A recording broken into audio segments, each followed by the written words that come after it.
Assalamualaikum warahmatullahi wabarakatuh. Saya Eka Putri Darmayana dengan NIM 2020143535 dan dosen pengampu saya Ibu Suryati SHMH.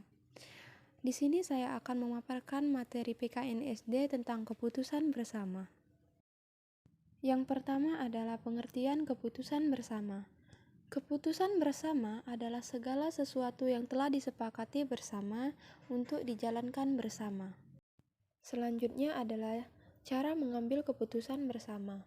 Cara mengambil keputusan bersama terdapat dua cara, yaitu satu, musyawarah untuk mufakat, dan yang kedua adalah suara terbanyak atau voting. Yang akan kita bahas pertama adalah musyawarah untuk mufakat. Suatu keputusan bersama dapat dihasilkan melalui musyawarah. Musyawarah adalah pembahasan bersama dengan maksud mencapai keputusan atas penyelesaian masalah. Dalam sebuah musyawarah, semua anggotanya berhak menyampaikan pendapat. Setiap anggota pasti memiliki pendapat yang berbeda. Pendapat-pendapat tersebut kemudian ditampung dan dibicarakan bersama. Masing-masing pendapat akan dipertimbangkan kelemahan dan kelebihannya. Perbedaan pendapat dalam musyawarah tidak boleh membuat perpecahan di antara para anggotanya. Apabila semua anggota musyawarah telah menerima sebuah pendapat atau telah menyetujui sebuah pendapat, maka dinyatakan telah mencapai kata mufakat. Mufakat adalah persetujuan bulat. Keputusan yang diambil secara musyawarah mufakat dapat memuaskan semua pihak. Selain itu, tidak akan menimbulkan persoalan karena semua anggota telah menyetujui secara bulat. Memang sulit untuk mencapai keputusan bersama yang disetujui oleh semua anggota. Kebanyakan orang pasti ingin mempertahankan pendapatnya masing-masing. Hal itu terjadi karena kebanyakan orang merasa pendapatnya adalah yang paling benar. Apabila keputusan bersama tidak bisa dicapai melalui musyawarah, maka akan dilakukan dengan voting. Yang kedua adalah suara terbanyak atau voting. Pengambilan keputusan bersama dilakukan berdasarkan suara terbanyak apabila tidak mencapai kata mufakat.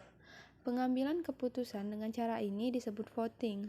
Dengan voting, pendapat yang memperoleh suara terbanyak dari anggotanya, maka itulah keputusan yang akan diambil. Sedapat mungkin, cara voting perlu dihindari karena dapat menimbulkan persoalan.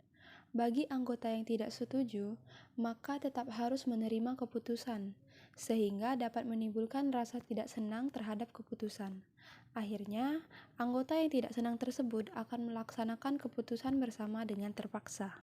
Dalam pengambilan keputusan, baik secara musyawarah maupun voting, ada beberapa hal yang perlu diperhatikan, antara lain, harus mengutamakan kepentingan bersama daripada kepentingan pribadi, harus menghargai perbedaan pendapat, mau menerima kritik, usul, dan saran dengan sikap penuh lapang dada, tidak memaksakan kehendak, dan mau menerima hasil keputusan serta mau melaksanakannya dengan penuh tanggung jawab.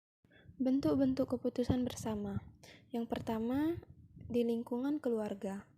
Keluarga merupakan lingkungan masyarakat terkecil. Keluarga juga merupakan lingkungan utama untuk membentuk kepribadian agar memiliki kepribadian yang baik. Namun, terkadang di dalam sebuah keluarga juga ada perselisihan pendapat dan berakibat pada pertengkaran. Agar di dalam keluarga tidak timbul perselisihan dan pertengkaran, maka apabila ada perbedaan pendapat, harus diadakan musyawarah keluarga. Musyawarah keluarga dilakukan untuk menghasilkan keputusan bersama yang disepakati oleh seluruh anggota keluarga. Berikut ini contoh bentuk keputusan bersama di lingkungan keluarga. Yang pertama, menetapkan tata tertib keluarga. Setiap keluarga pasti terdapat tata tertib atau peraturan yang harus ditaati oleh seluruh anggota keluarga. Misalnya, setiap pulang sekolah, anak-anak harus pulang ke rumah terlebih dahulu. Setiap mau ke rumah teman harus minta izin orang tua, dan lain-lain. Agar peraturan dalam keluarga dapat dilaksanakan dengan baik dan ditaati oleh seluruh anggota keluarga, maka peraturan tersebut harus dibuat berdasarkan kesepakatan bersama. Tidak hanya ayah atau ibu saja yang berhak menentukan peraturan dalam keluarga, namun anak juga mempunyai hak untuk ikut menentukan. Anak harus dilibatkan dalam pembuatan tata tertib keluarga karena anak juga akan melaksanakan tata tertib tersebut. Apabila hanya orang tua saja yang menyusun tata tertib keluarga, maka ada kemungkinan anak akan kesulitan melaksanakannya. Yang kedua, membersihkan lingkungan rumah. Setiap anggota keluarga mempunyai kewajiban untuk menjaga kebersihan agar lingkungan rumahnya menjadi sehat dan indah. Kebersihan lingkungan rumah adalah tanggung jawab semua anggota keluarga.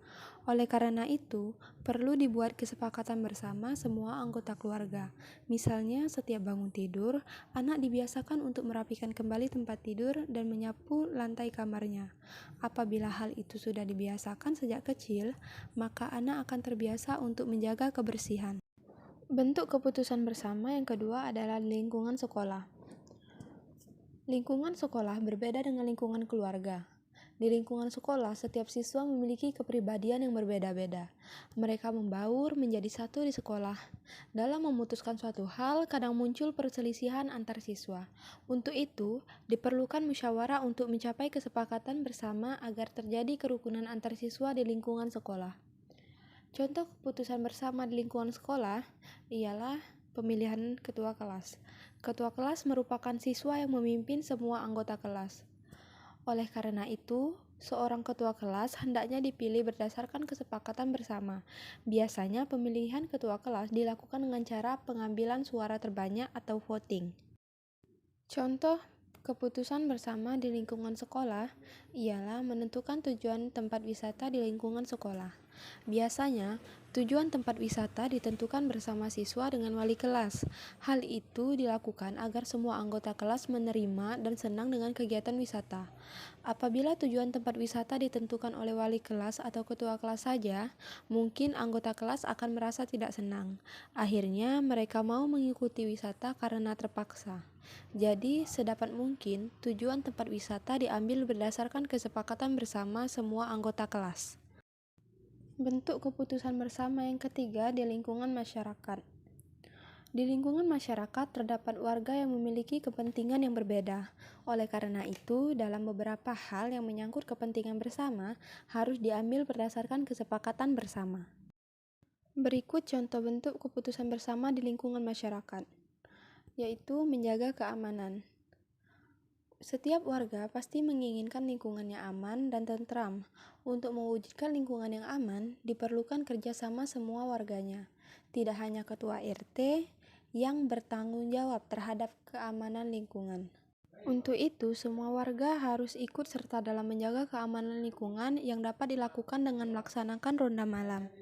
Ronda malam dilakukan secara bergilir. Semua warga harus mendapat giliran dan mereka harus mau melaksanakan ronda malam karena merupakan keputusan bersama. Walaupun ada kepentingan pribadi, maka mereka harus lebih mengutamakan kepentingan bersama. Contoh yang kedua ialah kerja bakti. Sebelum kerja bakti dimulai, biasanya ketua RT setempat menyampaikan pengumuman kepada warganya.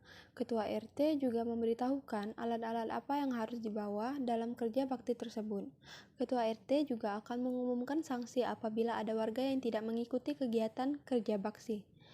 Sanksi itu dibuat agar tidak ada warga yang tidak mengikuti kerja bakti bersama. Semua warga masyarakat hendaknya melaksanakan kerja bakti tanpa ada paksaan.